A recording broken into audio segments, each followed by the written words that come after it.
All right. I went and looked at his video just because you said you think you saw mine. This dude, I don't care what anyone says. I know he follows my shit. I know that he does. I started seeing little nuances and shit he would say that I fucking said, and I'd be like, dude, like none of these guys have been talking about any of the shit I've been talking about. I love that now he's talking about, oh yeah, they probably made sense that they would have shorted it 70, 60, 50, 40. Yeah, yeah. You must have went through a fucking rabbit hole on my channel, huh? Now you want to apologize for fucking being shitty to everyone you drug into this fucking thing with a different narrative prior to the other day. But you remember Lying 101? You remember that video? But I do not swing trade AMC. Let's get that out there. And I'm sorry. I'm sorry. You can't look at me when you say that. I'm one of them. But I do not swing trade AMC. Let's get that out there. Okay. All right. All right.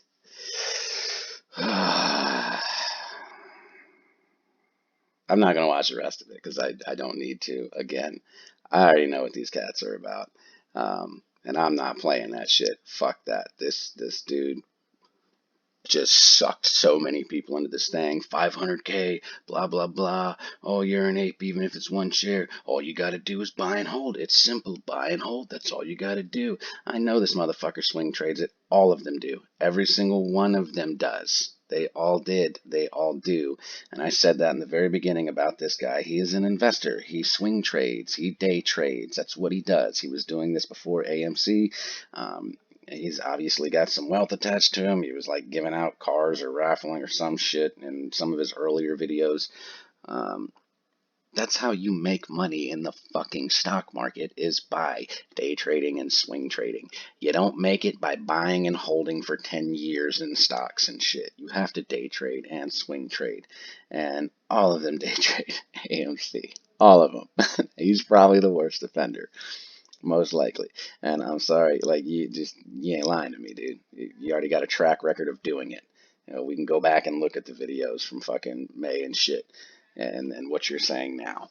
Straight up lying, telling people it's their fault and shit and everything. Fucking ridiculous, man. But anyway, the purpose of this video, I just saw this because I wanted to check it out because I saw your comment, Brett, and I was like, well, let me see what he said. I haven't watched the rest. I'm not going to watch the rest. That's all I need to see. Um, I've already heard 3 fucking things that I've said in my own videos weeks ago. And then that, straight up fucking lying to everybody. Ugh, it's craziness. Um, And Ken, I have my own personal theory on the dark pool and what I've been able to find out with the very, very limited information that there is about how they actually work. Like I've had to go watch old interviews and shit from people explaining it, read fucking novels on how they work, and it depends on the ATS. Depends on the underlying, depends on the size of the block. Um, God damn it! It's like if if you did it once, so if it was a one-time thing, I'm buying 50 million shares, and they don't want that to affect the market directly, naturally, because it could cause problems. Or if it was selling the other way around, they don't want 50 million shares immediately being dumped because it could trigger a panic sell-off and it could screw the company over by doing that. So, the dark pool, you have this gigantic block that you want to buy or get rid of, whatever, doesn't matter. You put that through on that exchange. It gets divvied up. It gets split up into smaller amounts of pressure, either buy or sell. Average between 30 and 35 days. I've read shit that says it could be 60, and I've read shit that said it could be up to 90 days, that it's split up depending on how big it is and whatnot and blah, blah, blah. So basically that one order for the next 30, 35 days would be divided up into whatever would be most equal.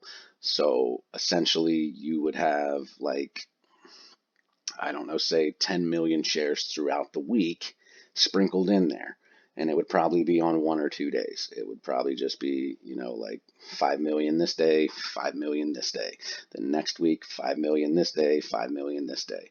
Following week, 5 million this day, 5 million this day. Um, or it may not work like that either. It could just be, fucking 10 million all at once on one day or 2 million each day throughout the week, something like that. But either way, it's split up into an even amount, and that's for one order. If they have been taking our orders for 30 days straight, there isn't going to be like a divided up block of shares being put into the market. It's going to be all of that shit now compounding together to continually have just additional buying pressure. All of our orders are now coming through just way later because they kept taking them and putting them through the dark pool, kept taking them, putting them through the dark pool. So now they're all coming back, but coming back in blocks. And now that we're at over the 35-day mark here recently, which it could have been 60 days too.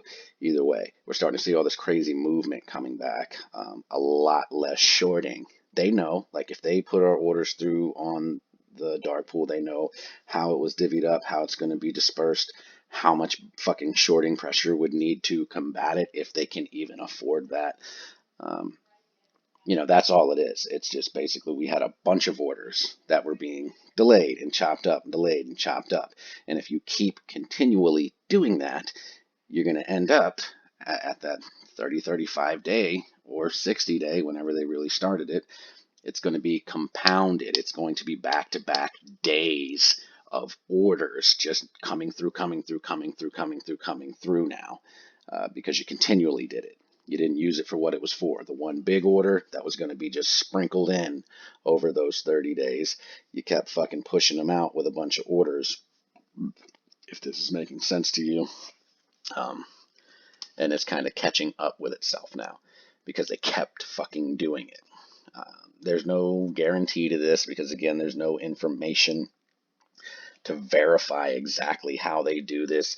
Every ATS is apparently different. They have their own set of rules, how they do things. We don't fucking know. It's just a theory that I have. It was one of the reasons why I said I was really curious to see what was going to happen within the next 35 to 60 days, which would have been the end of this month if they had started doing this on the 18th of June, when all of our volume started disappearing. And it just kind of kept seeming like it was doing the same shit over. And then all of July was just absolutely ridiculous. So that's where my theory has come into play. And then here, we are around the 60-day mark. We've seen some little bits of orders around the 30 to 35-day mark, if you go back and actually track it, where there was some buying pressure that came through.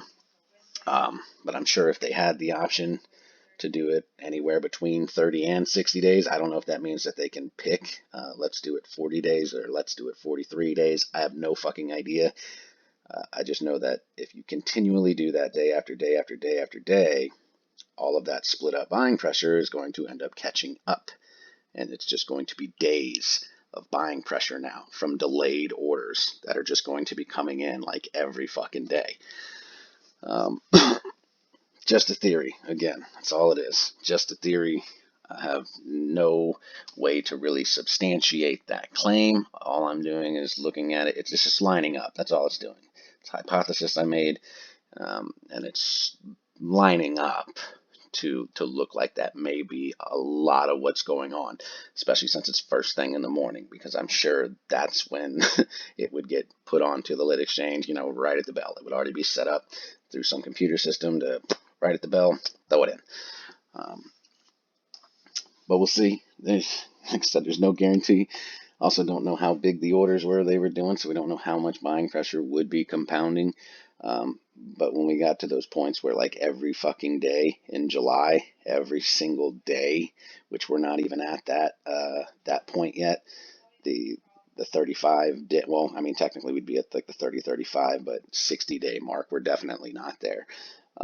Where every day it was being reported that over 70% of volume was being handled in a dark pool. And if that 70% was all our buy volume, day after day after day after day after day, it's going to be catching up here real soon. So, may not be the case. It's just a theory. Just something I'm watching. So that's what I meant by we might be seeing the dark pool buy pressure because that's how the dark pool works. Big old block. It's supposed to be like a one deal thing for the stock. I'm buying a bunch of the stock or I'm selling a bunch of the stock.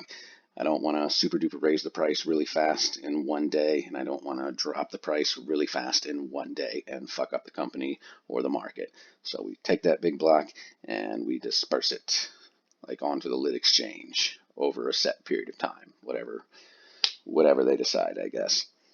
I got a feeling here soon we're gonna know a whole lot more about how these fucking things work. It might be next year, but real soon, I'm fairly certain we're gonna learn a lot more about ATSs and exactly how that shit goes down. So, um, and again, I'm not, let's go back to Gabe here. Maybe he's not lying. Maybe he really doesn't swing trade AMC. But like I said, I already told you, the people that aren't are poor people because they can't afford to, because it doesn't make sense to. It doesn't make sense to put $100, $200, $500 in shares in and sell it with $1 increase. Like, it just doesn't. It's that is a rich person's game to handle that with stocks, and you haven't been able to buy options for months, so nobody's been swinging or day trading options for months. The only people that have been making money or able to make any sort of money were rich people who could buy enough shares to where $1 or $2 increment is a sizable gain. That's it. So, whatever. Maybe he's telling the truth. I don't know. But I do like this Demeanor better. A lot better. That's one thing I don't fucking like. These cats, when they started their disrespect towards the community because we had questions. That's it. We just had questions. Like, what the fuck happened? How come nothing's happening like you fucking promised it was going to and hyped us up about and put it in our heads that this is what we needed to do and this is how we win and blah, blah, blah. And again, I still want to know, why the fuck were all of you in Kansas? Why were you all there? There was never any explanation to that, ever. Nothing.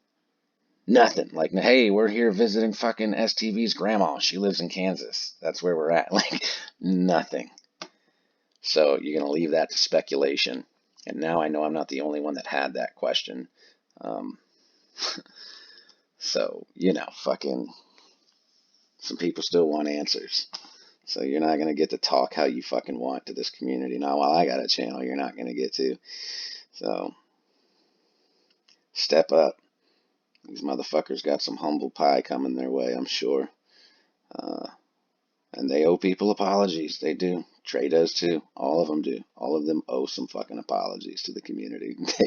They do. Are we going to get them? Probably fucking not. These guys are still pinching their fucking butt cheeks together, praying to God this thing blows up so that they can go, I told you guys, see, we held, I told you. We already know, man. We already know, K5. We already know.